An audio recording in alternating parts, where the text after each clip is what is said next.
All right, in today's Bible reading, we're going to take a look at 2 Timothy chapter 4. Now remember, this is the letter that Paul wrote to his protege, Timothy. He says this in verse 2. Preach the word of God. Be prepared whether the time is favorable or not. Patiently correct, rebuke, and encourage.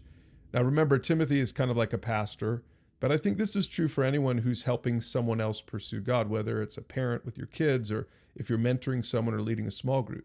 Be patient, correct, rebuke, encourage.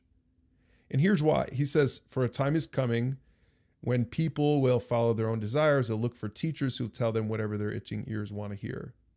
You know, this was written 2,000 years ago, but don't you think that time has come? Think about all of the messages that we receive in our culture these days, from social media, from the news, from friends.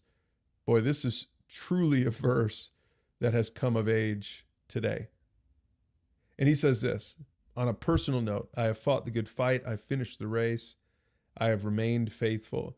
See, this is actually the last letter that Paul writes chronologically. 2 Timothy is his final letter. He's in prison, he's writing this from prison, and he's about ready to go to his death. He's martyred for his faith.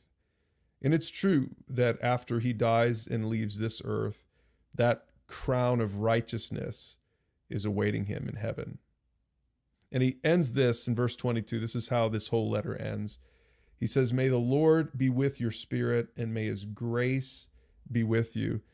And I love that a lot of Paul's letters he writes with this kind of a close, but I love how much Paul emphasized the grace of God. So as you read 2 Timothy chapter 4, look for that.